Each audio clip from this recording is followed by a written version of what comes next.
ಸಿದ್ದರಾಮಯ್ಯ ಸರ್ಕಾರವನ್ನು ವಜಾಗೊಳಿಸುವ ಕುರಿತು ಈ ಮೇಲ್ಕಂಡ ವಿಷಯಕ್ಕೆ ಸಂಬಂಧಿಸಿದಂತೆ ತಾವುಗಳು ಈಗಾಗಲೇ ಭ್ರಷ್ಟಾಚಾರದ ಆರೋಪ ಹೊತ್ತಿರುವ ಮೂಢ ವಿವಾದದಲ್ಲಿ ಸಿಲುಕಿರುವ ರಾಜ್ಯದ ಮುಖ್ಯಮಂತ್ರಿಗಳಾದ ಸಿದ್ದರಾಮಯ್ಯನವರ ಮೇಲೆ ತನಿಖೆ ನಡೆಸುತ್ತಿರಲು ಪ್ರಾಸಿಕ್ಯೂಷನ್ಗೆ ಅನುಮತಿ ನೀಡುತ್ತೀರಿ.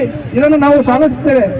ಆದರೆ ಪ್ರಾಸಿಕ್ಯೂಷನ್ಗೆ ಅನುಮತಿ ನೀಡಿರುವ ದಿನದಂದು ಮೂಢ ಭೂಮಿಗೆ ಸಂಬಂಧಿಸಿದ ಅನೇಕ ದಾಖಲೆಗಳನ್ನು ಮಾನ್ಯ ಮುಖ್ಯಮಂತ್ರಿಗಳ ಸೂಚನೆ ಮೇರೆಗೆ ತಿರುಚಲು ಪ್ರಯತ್ನ ನಡೆದಿದೆ ಮತ್ತು ರಾಜ್ಯದ ಮುಖ್ಯಮಂತ್ರಿಯವರ ಸಂಪುಟದ ಅನೇಕ ಸಚಿವರು ಕಾಂಗ್ರೆಸ್ಸಿನ ಶಾಸಕರು ಅಸಂವಿಧಾನಿಕವಾದ ವಿವಾದಾತ್ಮಕ ಹೇಳಿಕೆಗಳನ್ನು ಪದಗಳನ್ನು ಬಳಸುತ್ತಿದ್ದಾರೆ ಹಾಗೂ ಶಾಸಕರು ಹೆಜ್ಜೆ ಮುಂದೆ ಹೋಗಿ ರಾಜ್ಯದಲ್ಲಿ ಮೂಡಿರುವ ವ್ಯವಸ್ಥೆ ಕಾನೂನು ಸುವ್ಯವಸ್ಥೆಯನ್ನು ಹಾಳು ಮಾಡುವ ಜೊತೆಗೆ ರಾಜ್ಯ ಭವನದ ಮೇಲೆ ದಾಳಿ ಮಾಡುವುದಾಗಿ ಹೇಳುತ್ತಿದ್ದಾರೆ.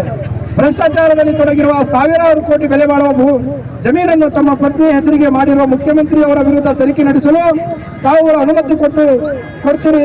ಕಾನೂನಿಗೆ ಗೌರವ ಕೊಟ್ಟು ಮುಖ್ಯಮಂತ್ರಿಗಳು ಸಹ ರಾಜೀನಾಮೆ ಕೊಟ್ಟು ತನಿಖೆಗೆ ಎದುರಿಸಬೇಕಾಗಿತ್ತು. ಆದರೆ ರಾಜ್ಯದ ಮುಖ್ಯಮಂತ್ರಿಗಳು ಬಂಡತನದ ಪ್ರದರ್ಶಿಸುತ್ತಿದ್ದಾರೆ.